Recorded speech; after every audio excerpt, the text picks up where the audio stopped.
गति 100 शब्द प्रति मिनट। डिक्टेशन शुरू होने में समय शेष है 5 सेकंड। Ready, start. महोदय, समाज कल्याण संस्थाओं का काम बहुत बड़े परिमाण में बढ़ा है।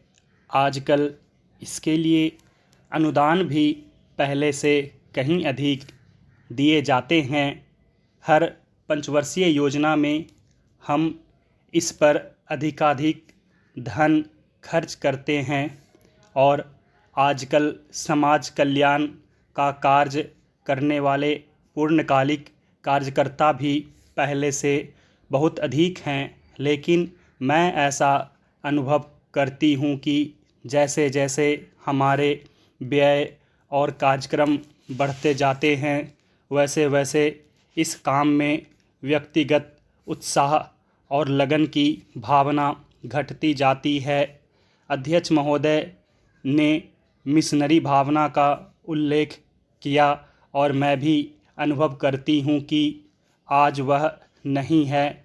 मैं यह केवल बोर्ड के बारे में ही नहीं बल्कि सामाजिक कार्य के समस्त क्षेत्र के बारे में कह रही हूँ।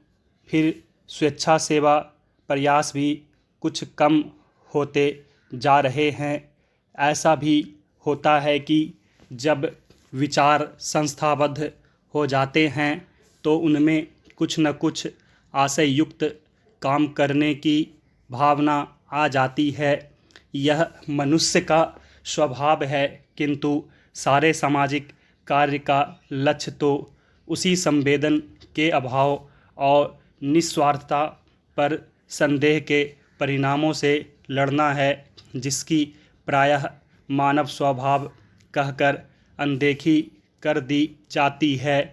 मैं जानती हूँ कि जिस मिशनरी भावना से काम शुरू किए जाते हैं उन्हें बाद में उसी तरह बनाए रखना हमेशा संभव नहीं होता, लेकिन बेहतर संगठन खड़ा हो जाने के बाद समस्याओं के बेहतर हल निकलने चाहिए। अतः हमें केवल अनुदानों से ही संतोष नहीं कर लेना चाहिए, बल्कि यह ध्यान रखना चाहिए कि इस सामाजिक कार्य के पीछे जिससे कि सामाजिक परिवर्तन हो रहा है, उद्देश्य क्या है। बोर्ड सामाजिक रूपांतर का केवल साधन मात्र है। राजनीतिक और आर्थिक कामों में फंसे रहने के कारण हम सही दिशा में और सदुद्देश्य सामाजिक परिवर्तन की ओर काफ़ी ध्यान नहीं दे पा रहे हैं।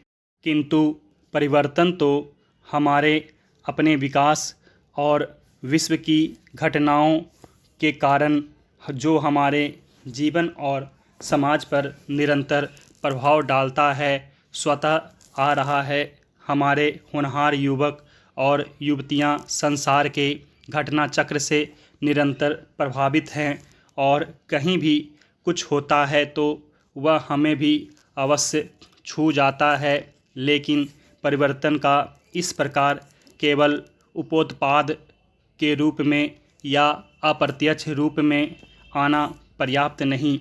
हमारी अपनी अनेक समस्याएं हैं जो हमारे अनुभव की दृष्टि से विशेष प्रकार की हैं। महोदय, एक उदाहरण है जो बोर्ड के सीधे कार्य क्षेत्र में नहीं आता, फिर भी वह है सामाजिक अपव्यय को रोकने के महत्व का। विवाहों और भोजों आदि में जो धन का अपव्यय होता है वह घटने के बजाय बढ़ रहा है। विकास से जिन लोगों को लाभ पहुंचा है वे दूसरों पर अपनी सफलता का रोब गांठना चाहते हैं। दहेज का विरोध जो कुछ समय पहले काफ़ी ज्वलंत प्रश्न था, अब पीछे पड़ गया है। यद्यपि यह कुरीति आज भी उसी तरह जीवित है।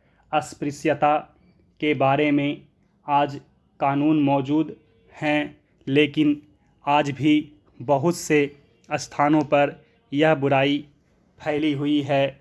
लोग इसे सरकार पर नहीं छोड़ सकते कि वही इसे हटाने के लिए कदम उठाए। इसके लिए तो उन्हें स्वयं कुछ न कुछ करना होगा। विशेष रूप में समाज कल्याण के क्षेत्र में केवल सरकारी कार्रवाई पर्याप्त नहीं हुआ करती। जनता और सरकार दोनों को मिलकर एक दूसरे का हाथ मजबूत करना चाहिए और पूरे अधिकतम सहयोग से काम करना चाहिए। अपने कार्यक्रमों को पूरा करने के अतिरिक्त समाज कल्याण संगठनों को भी अंधविश्वासों से लड़ने और लोगों में तर्कसंगत दृष्टिकोण अपनाने की ओर ध्यान देना चाहिए। समाज सेवी संस्थाएं दैनिक जीवन में वैज्ञानिक चिंतन को लोकप्रिय बनाने के लिए बहुत कुछ कर सकती है। जाति या समाज के नाते हम लोगों को स्वास्थ्य और शिक्षा की ओर कहीं अधिक ध्यान देने की आवश्यकता है।